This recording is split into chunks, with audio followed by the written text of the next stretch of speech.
মৃত্যুর পর মানুষ কোথায় যায়, কোন পথে যায়? এইখানেতে ওরা বলছেন মানুষটা যখন মারা যান তখন তার শরীরটা থেকে যায়, কিন্তু জীবাত্মা যেটি, এই জীবাত্মাটা কি?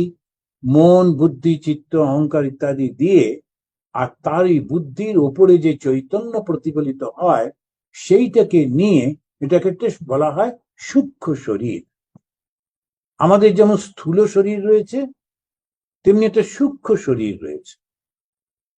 আমাদের এই যেমন স্থূল শরীর রয়েছে, আমাদের একটা মানবিক মন দিয়েও একটা শরীর আছে, ওই মনটা চিন্তা করে। সেই জন্যে ওরা কি করেছেন, একটা এমন সুন্দর করে আমাদের বোঝাবার জন্য বলছেন যে আমাদের আসল যে জিনিসটি, যে আত্মাটি, সেটি কিন্তু 5টা কোষের পরেতে থাকে, আমাদের শরীরের মধ্যেই থাকে, কিন্তু 5টা কোষ কি কি? অন্নময়া, মনোময়া, প্রাণময়া, বিজ্ঞানময়া, আনন্দময়া কোষ।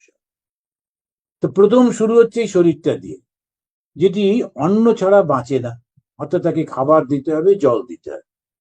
তারপরে মন, সে চিন্তা ছাড়া বাঁচতে পারে না, সেজন্য তাকে চিন্তা দিতে হবে।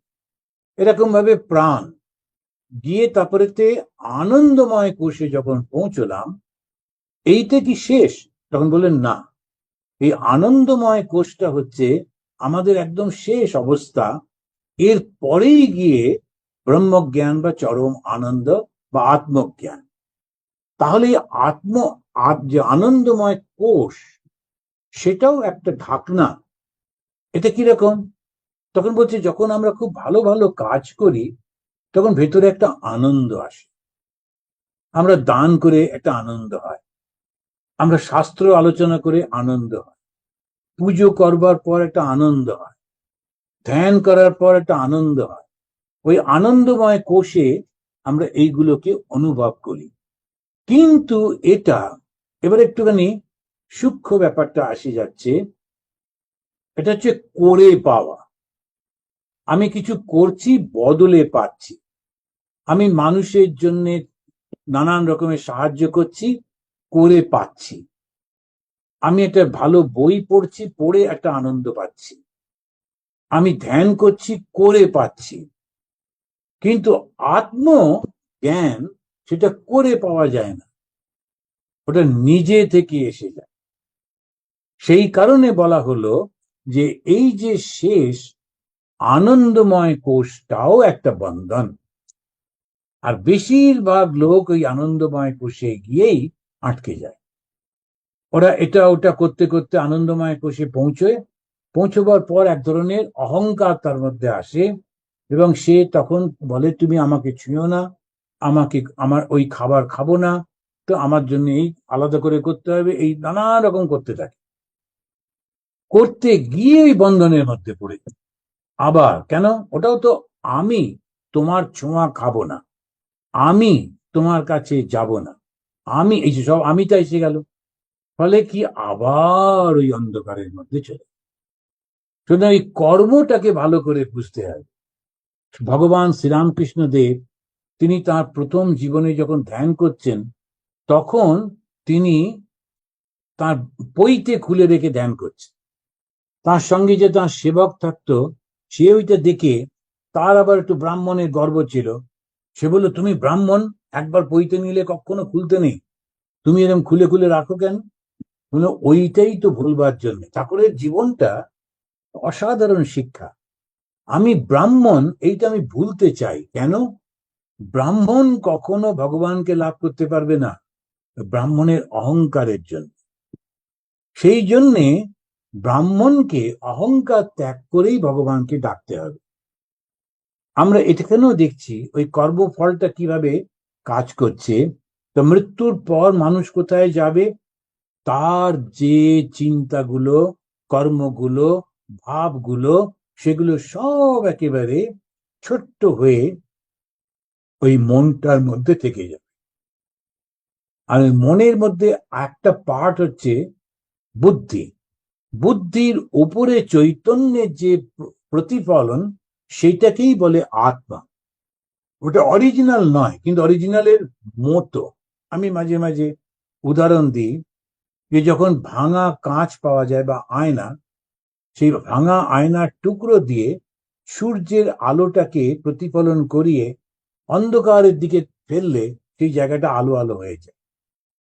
এবং সূর্যের আলোটা সাহায্য নিয়ে গ্রামের লোকেরা ওই বালতি করে জল রেখে দেয়, জলটা মধ্যে সূর্যটার প্রতিফলন হয়, আর তাতেই জলটা গরম হয়ে যায়। ওটা অরিজিনাল সূর্য নয়, অরিজিনাল সূর্য তো বহু কোটি দূরে। আর তেমনি ভাবে এই যে পরমাত্মা, সে যখন আমাদের বুদ্ধির উপরে প্রতিফলিত হচ্ছে, তাতেই আমাদের এত কিছু মনে হচ্ছে। এবার ওই বুদ্ধিটা তখন সে সমস্ত কিছু নিয়ে এবারে চলে যাচ্ছে। কোথায় যায়? এবারে হিন্দুদের বিশ্বাস, যেহেতু এই শরীরটার সঙ্গে দীর্ঘদিনের যোগাযোগ ছিল, তাই বেরিয়েই শরীরটা ত্যাগ করতে ইচ্ছা করে না। তবে যারা বহুদিন ধরে ভোগে, তারা অবশ্য বেরিয়েই তড়িঘড়ি পালায়, বলে ওরে অনেক হয়েছে। সেই জন্যে যেই মুহূর্তে দীর্ঘদিন ধরে যারা ভোগ করে, তখন তারা চলে যায়। লক্ষ্য করে দেখবেন বড় বড় সাধুরাও মৃত্যুর আগে খুব কষ্ট পায়। তার কারণ কি? ওই শরীরটার উপর আর একটুও মায়া থাকে না। এত বড় সাধু এত ভুগলেন কেন? আমরা জানি ভগবান শ্রীরামকৃষ্ণ স্বয়ং, মা শারদামণি দেবীরও খুব ব্যথা হতো, বাতের ব্যথা। স্বামী বিবেকানন্দের ডায়াবেটিস, খুব একদম এরকম দেখি, এবং অনেকের মধ্যে এগুলো দেখতে পাওয়া যায়। তারা কেন ভোগ করেন? অবশ্যই ওরা বলে অন্যের সমস্ত নিয়ে নেন, সেটা আর একটা ঘটনা, আর এক রকমের আলোচনা। কিন্তু ওই শরীরটা ত্যাগ করবার আগে শরীরটাকে ছেড়ে দিয়ে চলে যায়। কিন্তু অ্যাক্সিডেন্ট যখন হয়, তখন এই শরীরটা যেতে চায় না। কেন? ও বুঝতে পারে না যে আমি শরীর থেকে চলে এসেছি। ওই শরীরটার মধ্যে প্রবেশ করবার চেষ্টা করে। ওই কারণে যে অ্যাক্সিডেন্টের পরে ও কিছুদিন আত্মা হয়ে ঘুরতে থাকে। অনেকেই তখন তাকে ফিল করে, মনের মধ্যে ওই অনুভবটা আসে যে বোধহয় উনি এখানে রয়েছেন, এখানে রয়েছেন, এরকম একটা ফিলিংটা হয়। কিন্তু সত্যি সত্যি যে থাকে, মনের ভাইব্রেশনের সঙ্গে এটা আমরা অন্যকে অনুভব করতে পারি। ওই জন্য যিনি মুখাগ্নি করেন, তাকে একটু আলাদা করে রাখে এবং তাকে আগুন দিয়ে ঘিরে রাখে ইত্যাদি। কারণ মুখাগ্নি করায় ও খুব রেগে যায়, আমার শরীরটা পুড়িয়ে দিল, নইলে আর তো আমি ওর মধ্যে ঢুকতে পারতাম আবার। এইরকম 11 দিন, 13 দিন, 17 দিন, 21 দিন, এরকম নানান রকম ডেট হিন্দুরা করেছে। এটা আমি ছান্দোক্য উপনিষদ থেকে বলছি না, এগুলো আমাদের যে সাধারণ যে ব্যবহারগুলো তার থেকে বলছি। এই কেন করেছে? কেননা যাদের মধ্যে জ্ঞানটা কম, তারা বেশিক্ষণ এই শরীরটার মধ্যে থাকতে চায়, শরীরটার কাছে থাকতে চায়।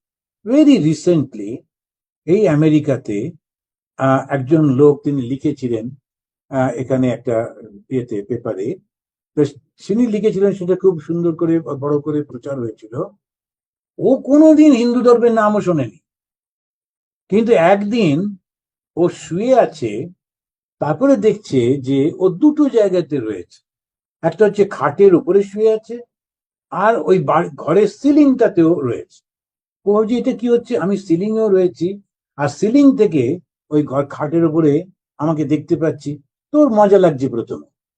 তারপরে দেখলো যে ও স্ত্রী এবং অন্যরা হন্তদন্ত হয়ে ডাক্তার টাক্তার নিয়ে এসে ওই শরীরটাকে দেখছে, এটা করছে, ওটা করছে। ও তখন নেমে এসে ওর স্ত্রীকে স্পর্শ করছে আর বলছে, এই তো আমি, তোমরা ওইখানে ওটা নিয়ে তুমি কি করছো? কিন্তু ও স্ত্রী শুনতে পাচ্ছে না। এইরকম যখন হয়েছে, হঠাৎ তোর মনে এলো, এই রে, আমি বোধহয় মারা গেছি। তখন ও খুব করে ভগবানকে ডাকছে, ভগবান, আমি কোনোদিন তোমায় স্মরণ করিনি, কিন্তু আজকে এই শেষ মুহূর্তে আমার মনে হচ্ছে যে আমার এখনো একটা দুটো কাজ করা উচিত, শেষ করা উচিত।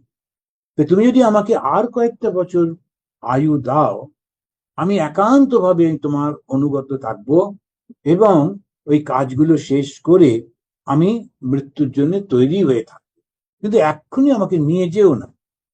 এবার ডাক্তার এলো, তার টেস্ট করলো এবং ডেথ সার্টিফিকেটও লিখে দিয়ে চলে গেল। এরপরে যেমন হয় অন্যান্য সমস্ত ক্রিয়াকর্ম হবে, ও হঠাৎ দেখলো একটা বায়ুর মতো কে যেন ওকে টান দিল, ওই যে সিলিং এ ভাসছিল সেখান থেকে এসে ওই মুখটার মধ্যে দিয়ে ওই শরীরের মধ্যে আবার প্রবেশ করলো। এই কিছুদিন আগে এইখানে ওই মানুষটি এরকম কথা লিখেছে। তখনও বলেছে যে জন্মান্তরবাদ যে আছে, আত্মা যে আছে, এ ব্যাপারে আমার আর কোনো ডাউট